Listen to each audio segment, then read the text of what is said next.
Urgent tone. You pull up to the gas station and the pump numbers are spinning out of control. A month ago, gas was under $3 a gallon. Today, it's approaching $4, and in California, it has already blown past $5.60. That spike at the pump is currently moving through the entire economy. Every item at the grocery store relies on diesel trucks for delivery, and diesel prices have surged by 35% in just a few short weeks. On February 28, 2026, the United States and Israel initiated a massive coordinated air campaign, hitting over 7,000 targets across Iran, including military bases. Within the first day of bombing, Iran's supreme leader, Ayatollah Ali Khamenei, was killed. In a matter of hours, the entire top layer of the regime was effectively wiped out. Western forces destroyed the command structure and expected a quick end to the conflict.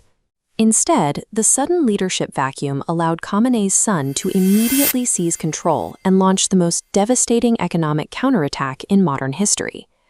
To understand why the world was so vulnerable, we have to look at the geography. Roughly 48% of all proven oil reserves on Earth are concentrated inside the Persian Gulf.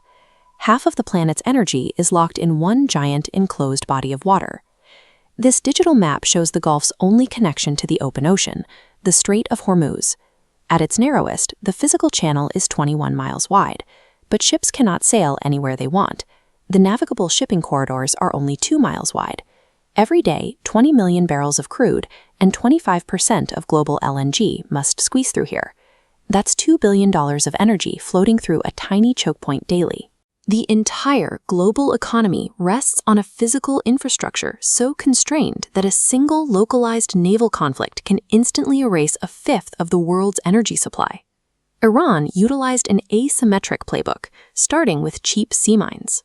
Using ordinary wooden fishing boats under the cover of darkness, they rolled thousands of contact mines into the water, leaving them floating just below the surface to detonate against the hull of a passing ship. Next, they deployed the swarm. Iran sent dozens of tiny, remote-controlled speedboats packed with explosives at sluggish oil tankers. A massive commercial vessel needs miles of open water to turn around, leaving them defenseless against a fast-moving swarm at 80 miles per hour. Finally, they utilized the terrain. Iran hid high-speed anti-ship missiles inside underground mountain tunnels along the coast. These launchers roll out and fire at speeds up to Mach 5 and disappear back into the rock within minutes. These kinetic strikes were the set for a financial killing blow, actuarial warfare. By sinking just a few high-profile tankers, Iran forced global maritime insurers to withdraw war risk coverage from the entire Persian Gulf. A tanker cannot legally sail without insurance, and without insurance, banks will not finance the cargo. Iran didn't have to physically block the strait. By making the journey uninsurable, they dropped shipping traffic by 95% overnight.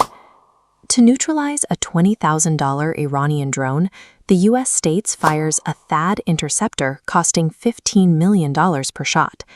In the first 100 hours of fighting, the U.S. burned through $1.7 billion on intercepts alone.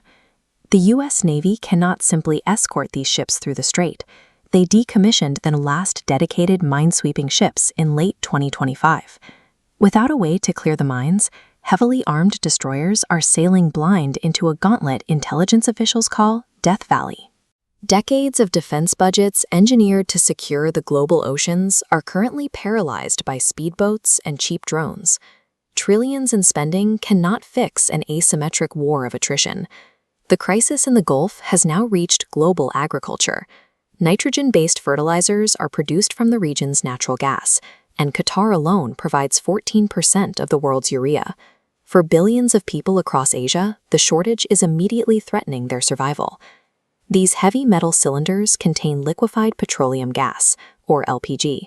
It is a byproduct of Gulf oil, and it is the only way families in India and Bangladesh can cook their daily meals. Then there is the technological fallout. Qatar produces a third of the world's helium, which is essential for cooling the silicon wafers manufactured in South Korea. Without it, the production of memory chips for every smartphone, laptop, and AI server farm on the planet comes to a halt. Severing the strait initiates a domino effect. It starves global agriculture, halts home cooking for billions, and physically stops the manufacturing of the chips powering modern technology. This flowchart tracks the one major exception to the blockade: Iran's shadow fleet is still sailing. They are currently selling 1.2 million barrels of crude a day to China, settling those transactions entirely in yuan and bypassing the US dollar system. Meanwhile, the American tech economy is deeply exposed. Sovereign wealth funds from Saudi Arabia, the UAE, and Qatar have committed over $2.5 trillion to fund the American artificial intelligence race. Those wealthy Gulf nations are now facing an existential crisis. Iranian strikes are targeting the desalination plants that convert seawater into drinking water. Kuwait, Qatar, and Bahrain rely on these facilities for over 90% of their water supply. They are demanding immediate US protection, and if they pull their capital, the Silicon Valley AI boom goes with it. With oil prices up 40% and a recession looming, this conflict has exposed the fragility of the global order. It is the violent unraveling of the American-led system, paid for by the working class.